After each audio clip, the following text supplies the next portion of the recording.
Staying here? Oh, wow, that's better. Hi. Okay, so let's get started. The title sounds pretty pessimistic. It is actually pretty pessimistic, sorry. I'm going to be pretty straightforward about the harsh realities of where marketing is. Hang on 1 second, sorry.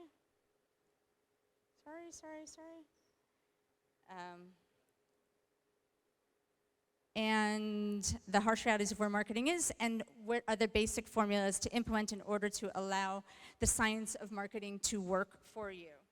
One of the messages that I use in all areas of life, whether it's cooking, planning an event, or trip, is to separate the thinking from the activity. So today we're going to separate the strategy from the action. We'll do some big thinking about marketing, and then you can think less and get into do mode. My name is Andrea. I've been speaking at ETI's events well over a decade. It's really bright here, so I can't see anything. Sorry. And I've been quietly working under the hood, behind the scenes. I've been the reality check behind a lot of businesses. I expose them for how they are losing money and how to fill the holes with cash or leads or clients, whatever they want. So the first thing is, what is the current state of your marketing?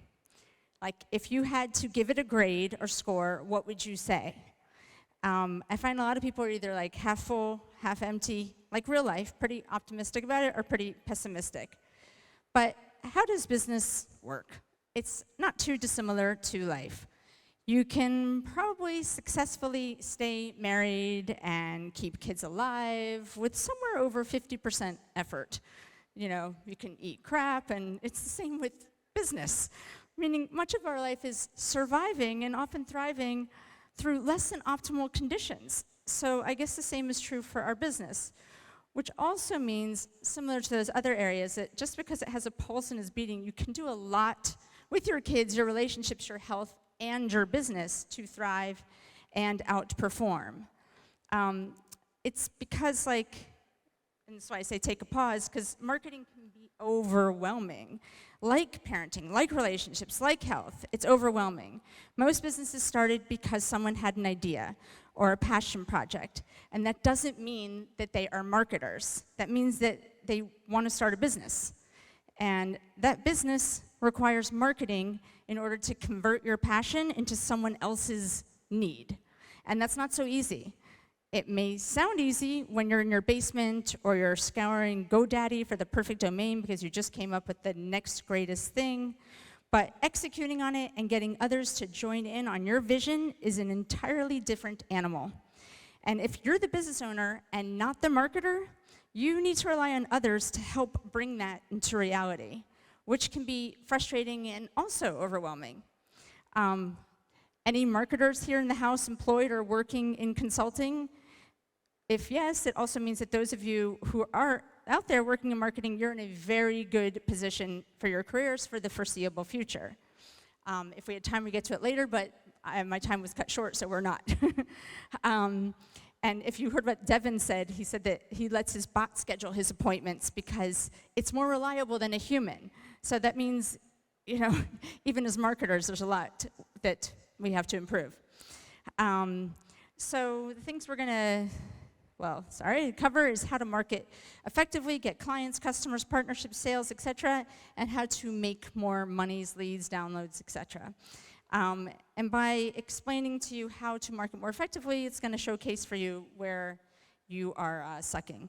And indulge me one more comment on why your business sucks. Well, there are two sides of the coin here. On the one hand, I learned this while working with Jeff Walker. If you've heard of him, he's the one who put internet launching on the map, and he's been doing this for a long time. When I was working with him, he would educate people, well, that's what he does, he educates people A to Z on how to launch, and it was overwhelming for many people. So then he would say, hey, if you do 50% of what I say, you're gonna succeed, because you're still doing 50% more than the next person. And the same is true with all marketing. If you do the 50%, you're gonna be doing more than the next. So same with, like I said, about your personal life. If you do 50%, like if you you could do subpar parenting and eat 50% shit and still function, and you can still make your way through the world, and that's the optimistic side. But the flip side of that is that when people talk about the industry standard, if you think about it, the industry standard is a result of what has become data that's been collected.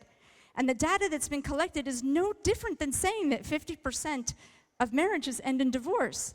So when they say that 2 to 3 out of 100 who come to your site will convert or take an action, that's a really shitty number. And while I do say to be optimistic because a small effort will help you outperform everyone else, if you think about it, why do only 2 or 3 out of 100 convert, and that's decent? That's 97 to 98 people leaving your site, and that is insane. So I want you to understand that industry standard means level of expectation plus actual implementation is the number that seems to satisfy people. So anyone knows in marketing how, I can't do all 3 things here, how hard it is to get each eyeball to your product, your service. It's so hard earned.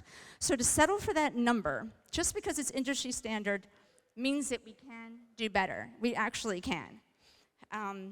So for the past 15 years or so, I've been auditing and consulting on businesses. I spend my time looking at thousands of businesses and websites. You can see here in 2015, I did a course on Udemy, the 21 mistakes you're probably making with your website. And probably the biggest surprise I had was a period of 3 months in the pandemic, March to June of 2020. I did 100 rooms on Clubhouse. I invited top experts in their field. It was called What Sucks With Your Marketing, Business Teardowns, and we did hot seats. I listed every single business and website down, from small to medium-sized businesses to multi-million-dollar companies. We saw them all, really, over 100. And the results were pretty fascinating. Every business, almost, had the same flaws, regardless of size. I mean, there were a few exceptions, of course. And every business, it's this is how we would run through it. We would say, rarely could we see easily, tell me what you do, what you offer, or what you wanted from us. We couldn't tell that easily. And no, we don't care to work hard to find out, but just because it's important to you. And no, we're probably not going to scroll too far. And we probably won't sign up to your email list. And if we do, we most likely won't read your emails. And only on our terms. So if you have a sequence that you want us to read, you've got to be able to adjust for that. And why is your navigation so confusing? And why is that annoying pop-up in my way when I'm on my mobile and I can't find the X to get rid of it? So, bye-bye. The chances of us returning to your site is whatever percentage there, and I tend to make up statistics, so I don't really know if that's true.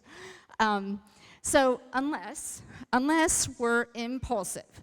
Now, if we're impulsive and the price is right, see, by the way, if somebody could invent a product where I could see here and not have to do this, and I didn't have to go to some doctor to do it, and I could buy it in the supermarket, I'd be very happy. So unless we're impulsive and the price is right and the checkout is easy and they accept my method of payment and I am not too busy elsewhere and I have time to make this purchase and it's the exact answer to my pain, or I have money to burn, or I think it will make the perfect gift, or my friend, partner, family member, influencer, etc. told me about it and I must have it or know about it and share it for my people as well. For those people the impulsive people who you're catering to, your business can operate at suboptimum and perhaps thrive a few times a year, like during holiday seasons or certain, seasonal. And you can coast at that level. But of those people who are impulsive, many leave. And most businesses cater to these impulsive buyers, and it's a decent business, but it's leaving a lot behind. I see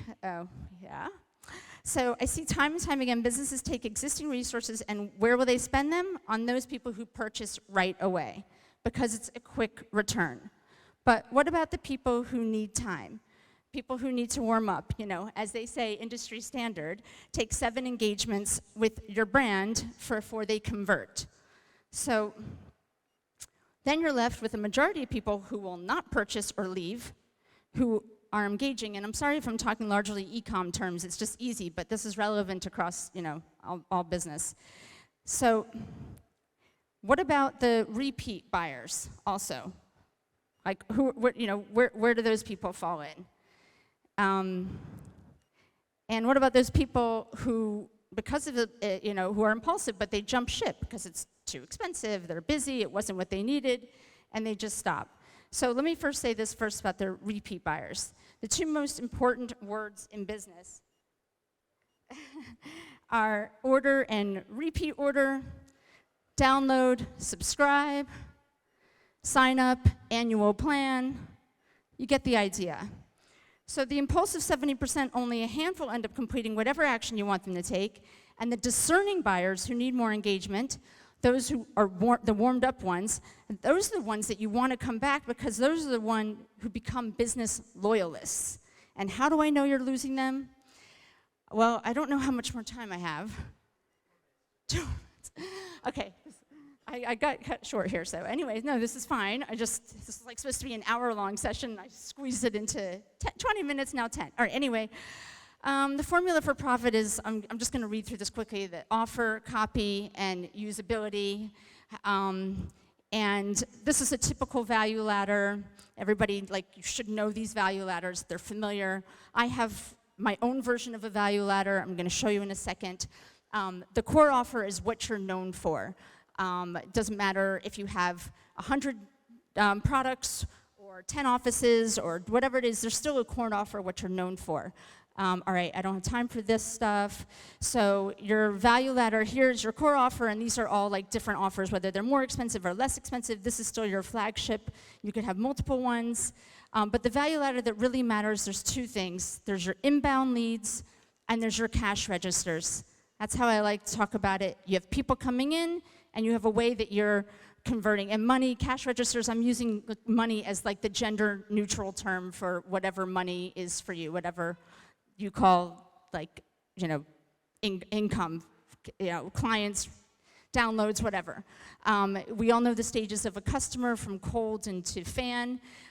What is missing that I was trying to get to is that people spend a lot of their time doing content towards the front part, the cold people, and they neglect to do the content and stuff for the people towards the end, where they would be repeat buyers. And that is a very easy fix. That's very easy to do. Here's where you have 100% attention. These areas are usually neglected. On a thank you page, you can offer them to become a referral by social selling, affiliate. That's 100% attention. Once they submit their name to something, you have 100% attention. A follow-up email and a post-purchase, somebody wants to know the transaction was completed. People just send, thank you for your purchase. That's an opportunity right there. Also, if you send a physical item, when they open it, that's an opportunity missed. So what can people do next? Well, you have to look through your resources, your assets, your strength. Resources would be your staff, your money, assets, your web properties, your social media followings. Your strengths could be if you're good at video or you're good at writing, or if your strengths are based on your existing resources. Make the right choices. I just really flew through this thing. The bad news is a lot sucks, but the good news is small measures of effort can make a huge difference. And also, if you're an employer, just realize a lot of people, you have your product, your item, and you have a marketer who's your messenger. And are you inspiring? I've worked with a lot of companies where the employer does not inspire the employees, and so they just give the bare minimum, and that's why we get back to those industry standard numbers. They really just don't inspire them to be the proper messenger. So there's an opportunity there, and I am an advisor to people who work in businesses. If you want, put me on speed dial. I help while you are an employee or a consultant or a freelancer to just have that person where you could say, hey, is this a good idea? Is that a bad, because I kind of been doing all this stuff. All right, well, thank you.